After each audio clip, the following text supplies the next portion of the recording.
Can we talk about constipation while traveling? Because no one wants to be bloated in Bali.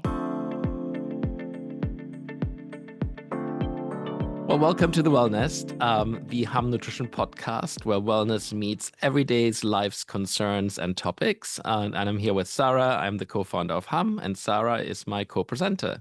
Hi, I'm Sarah. I'm a functional medicine dietitian, a microbiome lover, and a mother. Awesome.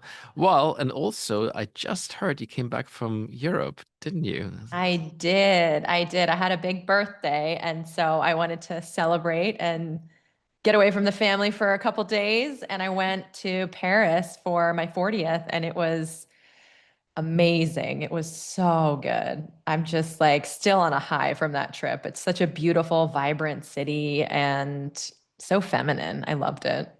It is a very beautiful place. I'm glad you had a good time. I lived there for a couple of years, studied there, and I loved being a student in Paris specifically. So I'm glad you're back. Did you have some nice baguette? I mean, my goal was to have a croissant, a croissant. I couldn't say, I was like, when I tried to say it in French, they were like, what are you saying? And then I was like, can I just have a croissant? Like, yes. But I tried to have one every day and I think I succeeded. So that was a goal. That was a win. I love it. What and how did you like your croissant? Oh, I love them. They're so good. I love the ones filled with chocolate, but I don't think that's a pain au chocolat. A And that was pain au so chocolat, they call it good. exactly a pain au chocolat. So it's like it's delicious. It's nothing better in the morning. What I find fascinating when I travel to Europe, for some reason, when I eat bread there, and I love my bread, or a croissant, a pain au chocolat, whatever it is, I just don't feel so bloated afterwards. And I'm wondering whether Yeah. you had a perspective around this as a dietitian and nutritionist. Are there any ingredients in the European croissants that make them so much more digestible? Yeah, well, I looked into this because I spent some time in Italy and I did a deep dive into like what is actually happening there because I feel the same. I feel much better eating it. I also have heard from many of my clients that they feel better eating it. And there are just different regulations as to what can and cannot go into food. It's a different type of wheat, so it's not as much gluten in European bread and croissants and things like that. And there's Interesting. different soil content. So that actually higher sulfur content in soil helps to degrade gluten. And That there's is typically that's higher sulfur in Europe. Yeah. Isn't that fascinating? so there is higher sulfur in Europe, in Higher European. sulfur in Europe. Yeah. And then less chemicals, pesticides, specifically things that are more microbiome disruptors. So they've Interesting. banned more of those types of chemicals. And so it is a cleaner, more digestible version of wheat. And I think this is the perfect segue into today's topic, which is all about travel and how to keep your gut in check, of course, stay healthy, adjust if you're traveling through different time zones. So let's get right onto it because obviously, let's start with the beginning of a travel, right? Like, what do you typically pack when you go on a Yes. plane? I mean, I have so many questions today, specifically around like bloating on the plane, but also the kind of nutrients one wants to take. So, how do you stay healthy? How does an RD stay healthy when they are at 35,000 feet? Yeah, so I think about this a lot and I prep a lot when it comes to how do I kind of set myself up for success? Because for me, what happens a lot is more sluggish digestion. So then I have more bloating, more heaviness, more constipation. And that starts when I go up in the air. So I really am thinking about how can I really prep for just optimizing my hydration and also just my gut. What I pack is very specific. So I'm always taking electrolytes. I will take that on the plane so that I don't have to drink as much volume of water because then you have to pee 100 times. So there's there's those pieces that you also have to balance, like practicality. And if you're in the middle or a window seat, how many times can you politely step over your neighbor? So I try and really hydrate more intentionally with electrolytes. I always take enzymes, digestive enzymes to be able to kind of negate bloating if that comes up on the plane. I try and pack my own snacks as much as I can. I mean, when you're on an 8-hour flight going through multiple time zones, it can be a little bit harder. Some flights you can pre-order your meals too. So if you have sensitivities, like if you don't want gluten, they have gluten-free options now on a lot of airlines, which is nice. So those are kind of magnesium I always take with me and an immune support. And Okay. Those are like my go-to. Like if I have those things, I feel really good about stepping on the airplane. Yeah, well, and like honestly, I mean, for me, like getting on a plane, that's obviously the change in cabin pressure, right? So suddenly Yeah. you know your stomach does expand actually because there's less pressure, and Oh so yeah. that's unpleasant. And the food, I love airplane food, but it is I think very rich in sodium, which doesn't help probably. Eek.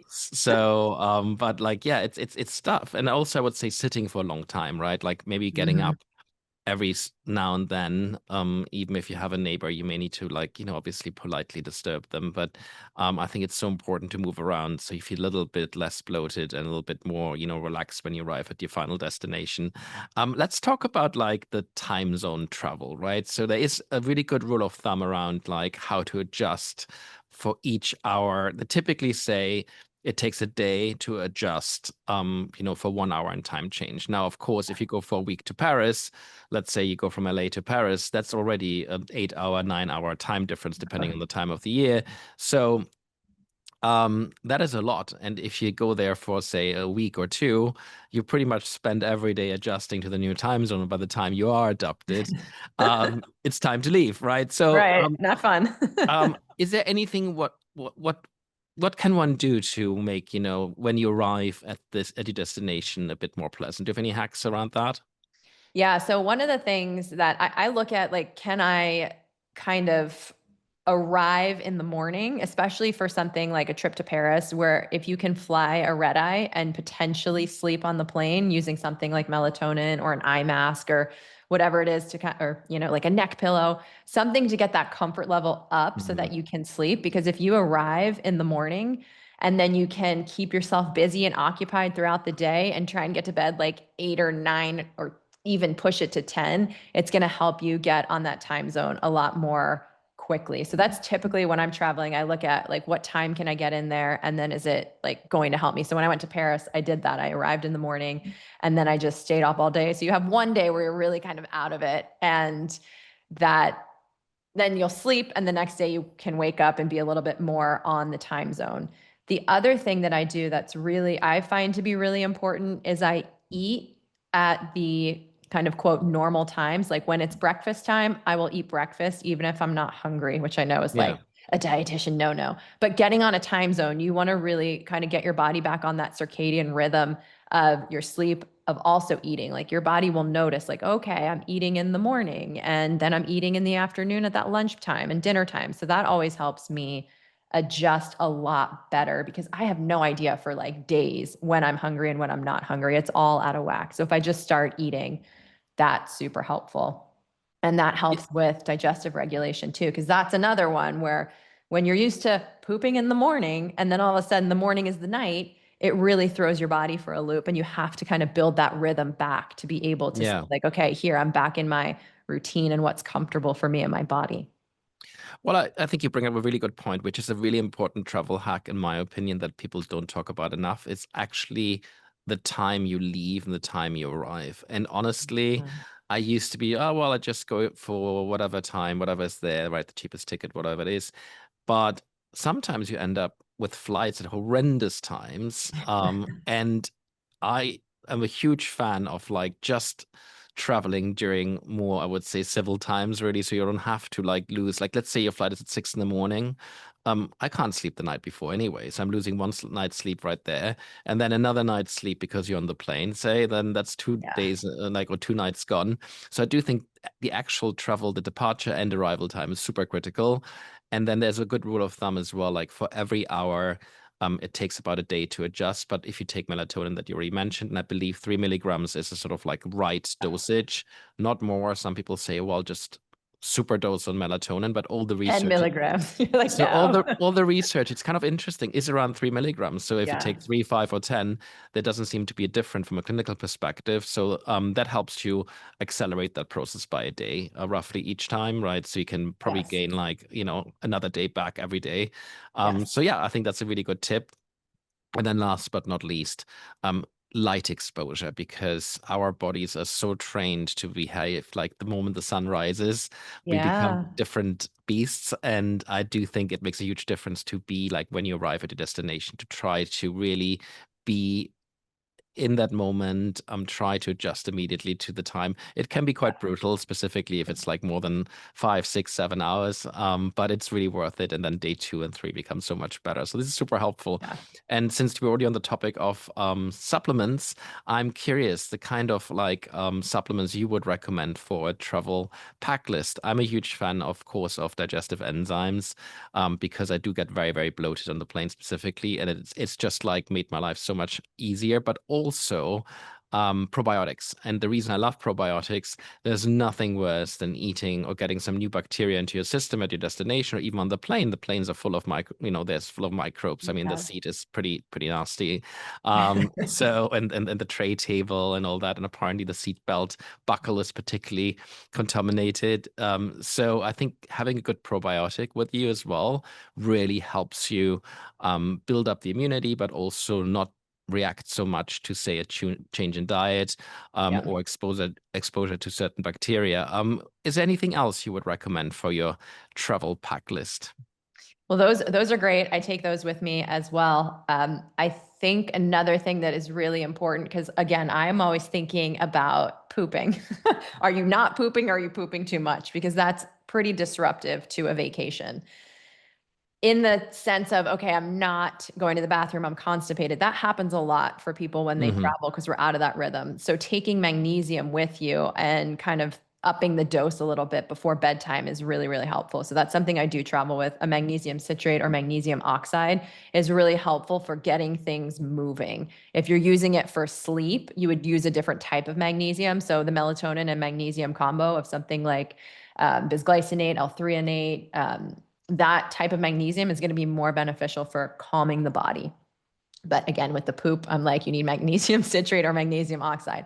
And then to what you said, being exposed to all of these new bacteria and just different things on a plane, sometimes, or different foods, sometimes that can create diarrhea. And then in that case, we want to have something like either an Imodium or activated charcoal, which is really helpful for bloating on a plane. Like taking 2 capsules of activated charcoal can help kind of soak up everything that's fermenting and creating gas.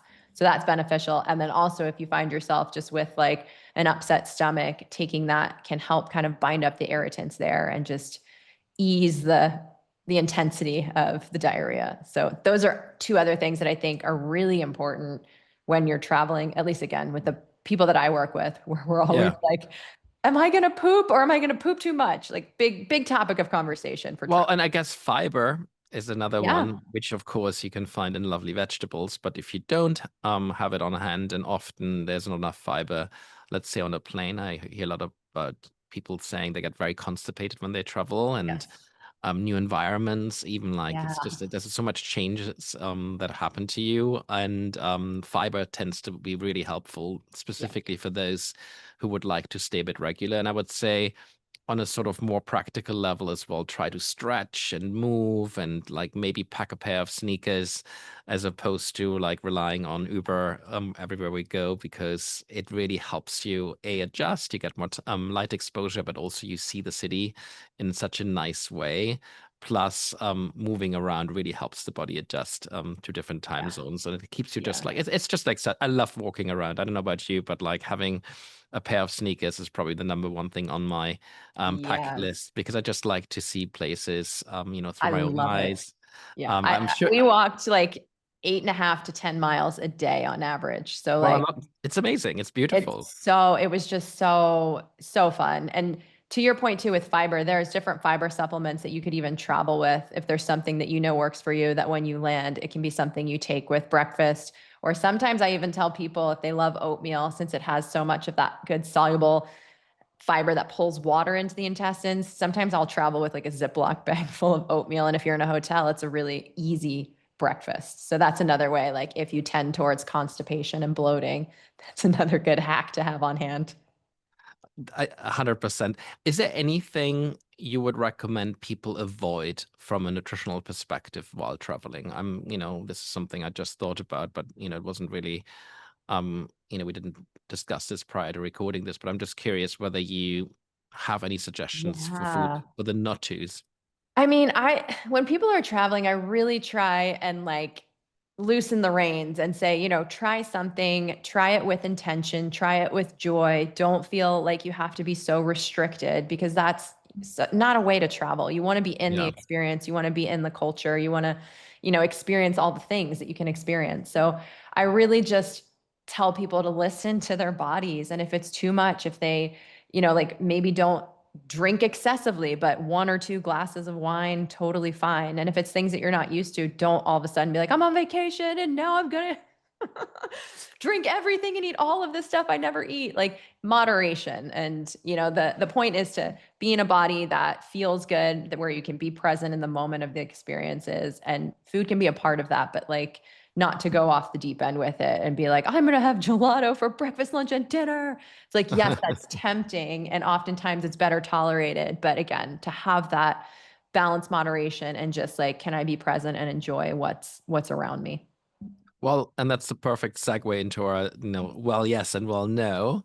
Um, why don't you start this week, Sarah, with your well, yes and your well, no? Okay. So my yes is, I mentioned this one, electrolytes on the airplane. That is an absolute yes. That really helps just keep me regulated, and it's just really beneficial. I tend towards dehydration. So for me, I'm like, anything I can do to stave that off is beneficial. Using melatonin to reset sleep on that first day. So I always take it like whenever I land, I know like 2 hours before I'm getting ready to go to bed, if I'm not exhausted already, I will take melatonin to help get me into that cycle. And you had mentioned like 2 to 3 milligrams, 3 milligrams being that ideal amount. That's really what I aim for. So those are my 2 well yeses this Good. week. We have 2 yeses this week. Yes. Well, my well, no this week, so let's start with a no here, is and that's a bit of a controversial topic, is drinking tea on a plane. And for the only reason, you never know in which shape those water tanks are on a plane. Now, obviously, they have to be flushed with lots of chemicals. And I don't know if you ever realized that I tend to bring my own tea bags. And even when I bring my own tea bags and you get a, cup full of hot water, the tea tastes really, really different. It tastes gross. Um, To me and too. I looked into this, and apparently, like, generally speaking, it's safe, and generally speaking, it's fine. But it's just not so enjoyable. But I do, and this sounds very, very strange, perhaps, but the air is so dry in the plane, and this is my well, yes, this week. It's like I use the steam of the tea, and I just put my head on top and I just inhale the steam, and then I feel like I'm getting a bit of like humidity into my system, but also I feel less dried out, and it just also helps me like take up some pressure off my sinuses and all that. Apparently I have big sinuses, so when there's a lot of like pressure change, uh, I really feel it, and that helps me. So that's my well yes this week, is like tea, not to drink, but as a sort of like steam bath, if you will, and I'd almost That's put my head over it. beautiful. Like that's what I do, and it really helps me. So there you go. Love it. Now let's move on to our next segment, which is our RD Okay. Rapid Fire. This Okay. week, you know how this goes. We want to rate things from 0 to 10. 10 is obviously absolutely fantastic, and 0 is probably not the greatest idea on earth. So this week, it's about plane rituals. Let's get started. And since you probably still have your packing list in your head, this is probably the perfect topic. So let's start with water. 10. Alcohol. 5. I'm glad you gave it a 5. Mini cheese. 4. Interesting. Why is that? In my world, again, I find people that get more constipated, more congested when they eat dairy. So when you're flying and trying to optimize just your breathing and your gut motility, I typically say avoid the dairy if possible. All right. Carrots. 8. Nuts. 4. Flavored pretzel mix. 0. A Bloody Mary mix. So that means probably without the alcohol, just the tomato juice and Worcestershire sauce and all that kind of stuff that there's in That that. I'd probably actually give closer to like a 7 or 8. Great. Clean wipes, those sort of like things to sanitize Yeah. everything. 9. And then using the water from the plane's tap system. What's your perspective? I'm with you on that. That's a 1. Being barefoot on the plane. 7. and compression socks. 9. All right, that's it for this There week. we Thank you so go. much. That was a Yeah. really good, we're done with our episodes. So I think this was a really, really interesting topic. I love traveling, and clearly you do too, Sarah. Love So it. thank you for all these pro tips on how to travel like a nutritionist. If you like this podcast, hit the like button, please, subscribe to it, and share with your loved ones. And I also want to thank our producer, Brooke, and our production assistant, Fatima. And as always, thank you very much, Sarah, for being on the podcast. I love talking Pleasure. to you. Yes, my pleasure.